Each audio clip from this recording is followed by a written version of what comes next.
A reading from the book of Genesis, chapter 29. Jacob continued on his way and went toward the land of the east. Suddenly he came upon a well out in the fields with 3 flocks of sheep lying around it. The flocks were watered from this well, which had a large stone over the opening. Whenever all the flocks came together there, the shepherds would roll the stone back and water them. Then they would put the stone back in place. Jacob asked the shepherds, "My friends, where are you from?" "From Haran," they answered. He asked, "Do you know Laban, grandson of Nahor?" "Yes, we do," they answered. "Is he well?" he asked. "He is well," they answered. "Look, here comes his daughter Rachel with his flock."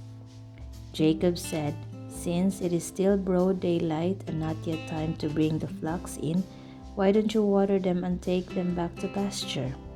They answered, "We can't do that until all the flocks are here and the stone has been rolled back.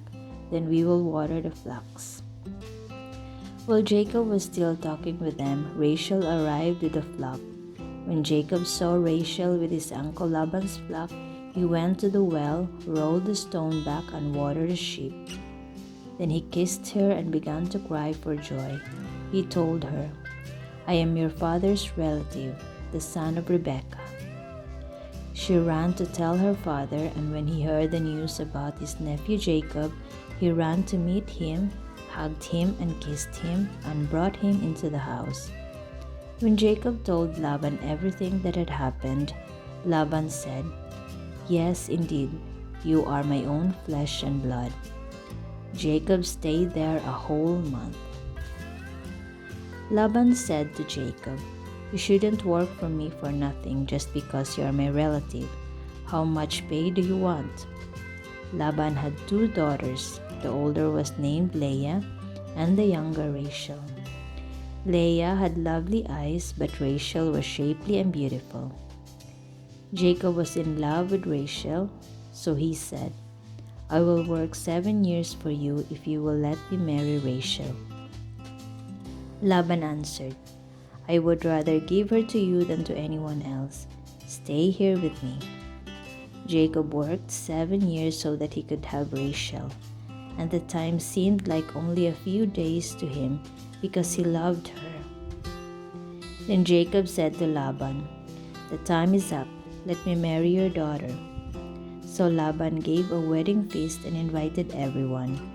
But that night, instead of Rachel, he took Leah to Jacob, and Jacob had intercourse with her. Laban gave his slave woman Zilpah to his daughter Leah as her maid. Not until the next morning did Jacob discover that it was Leah. He went to Laban and said, "Why did you do this to me? I worked to get Rachel. Why have you tricked me?" Laban answered, "It is not a custom here to give the younger daughter in marriage before the older. Wait until the week's marriage celebrations are over, and I will give you Rachel, if you will work for me another 7 years." Jacob agreed, and when the week of marriage celebrations was over, Laban gave him his daughter Rachel as his wife. Laban gave his slave woman Bilhah to his daughter Rachel as her maid. Jacob had intercourse with Rachel also, and he loved her more than Leah. Then he worked for Laban another 7 years. When the Lord saw that Leah was loved less than Rachel, he made it possible for her to have children, but Rachel remained childless. Leah became pregnant and gave birth to a son. She said, "The Lord has seen my trouble, and now my husband will love me." So she named him Reuben. She became pregnant again and gave birth to another son. She said, "The Lord has given me this son also because he heard that I was not loved." So she named him Simeon. Once again she became pregnant and gave birth to another son. She said, "Now my husband will be bound more tightly to me because I have borne him 3 sons." So she named him Levi. Then she became pregnant again and gave birth to another son. She said, This time I will praise the Lord." So she named him Judah. Then she stopped having children.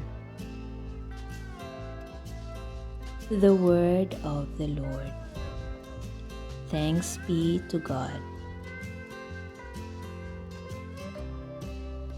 End of Genesis chapter 29.